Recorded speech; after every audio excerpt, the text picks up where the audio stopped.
Shakib Al Hasan, Tamim Iqbal, Chris Gayle, Soumya সরকারকে টপকে ইতিহাসের এক অনন্য রেকর্ড করলেন মোহাম্মদুল্লাহ রিয়াদ।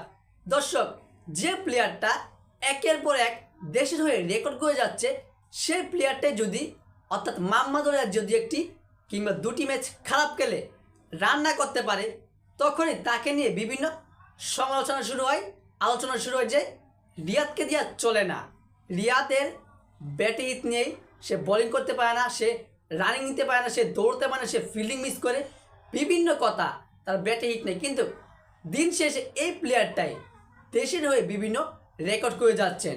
মোহাম্মদুল্লাহ রিয়াদকে সে একের পর এক দুর্দান্তভাবে ইনিংস খেলে যাচ্ছেন। এই তো অস্ট্রেলিয়ার বিপক্ষে বাংলাদেশ বাজেভাবে সিরিজটা হেরে গেছে, কিন্তু বাংলাদেশ সিরিজ হেরেছে কিন্তু জিতে গেছে মোহাম্মদুল্লাহ রিয়াদ। কেন তিনি এই বয়সে এসেও যে কত কিছু করা যায়, কত রেকর্ডের মালিক হওয়া যায়, সেটাই ক্রিকেট বিশ্বকে দেখিয়ে দিচ্ছেন এই মোহাম্মদুল্লাহ রিয়াদ। তিনি এই সিরিজে 3টি রেকর্ডের মালিক হয়েছেন, যেখানে সাকিব আল হাসান, সৌম্য সরকার, তামিম ইকবাল, ক্রিস গেলকে পিছনে ফেলে সেই রেকর্ডের মালিক হয়েছেন। প্রথম রেকর্ডটি হচ্ছে বাংলাদেশের হয়ে রেকর্ড।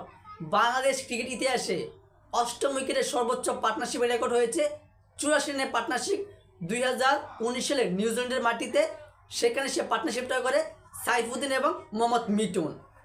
5 বছর যাবৎ সেই রেকর্ড কেউ ভাঙতে পারেনি, কিন্তু আজকে অস্ট্রেলিয়ার বিপক্ষে দ্বিতীয় ম্যাচে সেই রেকর্ডটি ভেঙে ফেলেছেন আমাদের মোহাম্মদুল্লাহ রিয়াদ এবং তানজিম হাসান সাকিব। তারা 106 বলে 92 রানের দুর্দান্ত পার্টনারশিপ করেছেন 8ম উইকেটে। এবং মোহাম্মদুল্লাহ রিয়াদের আরেকটি রেকর্ড হচ্ছে, তিনি বাংলাদেশ ক্রিকেট ইতিহাসের সর্বোচ্চ আন্তর্জাতিক ক্রিকেটে 200টি, সবার আগে 200টি ছক্কা হাঁকানো ব্যাটসম্যান, যাকে বলা হয় ছক্কার ডাবল সেঞ্চুরি। মোহাম্মদুল্লাহ রিয়াদ এখন ছক্কার ডাবল সেঞ্চুরি করেছে বাংলাদেশ ক্রিকেটের হয়ে আন্তর্জাতিক ক্রিকেটে। এবং 3 নম্বর যে রেকর্ডটি রয়েছে, সেই রেকর্ডটি শুনে আপনি অনেকটা অবাক হতে পারেন, কেননা ক্রিস গেলকে ছাড়িয়ে গেছেন এই মোহাম্মদুল্লাহ রিয়াদ। বাংলাদেশ বনাম অস্ট্রেলিয়া যতবার মুখোমুখি হয়েছে, তার মধ্যে সর্বোচ্চ ছক্কা হাঁকানোর মালিক হয়েছেন ক্রিস গেল। তাকে পিছনে ফেলে দিয়েছে মোহাম্মদুল্লাহ রিয়াদ এই বুড়ো বয়সে এসেও। ক্রিস গেল সর্বোচ্চ ছক্কা হাঁকিয়েছেন 19টি ছক্কা, এবং মোহাম্মদুল্লাহ রিয়াদ দ্বিতীয় ম্যাচে দুর্দান্তভাবে 4টি ছক্কা হাঁকিয়ে সে 23টি ছক্কার মালিক হয়েছেন। সর্বোচ্চ ছক্কার মালিক এখন মোহাম্মদুল্লাহ রিয়াদ।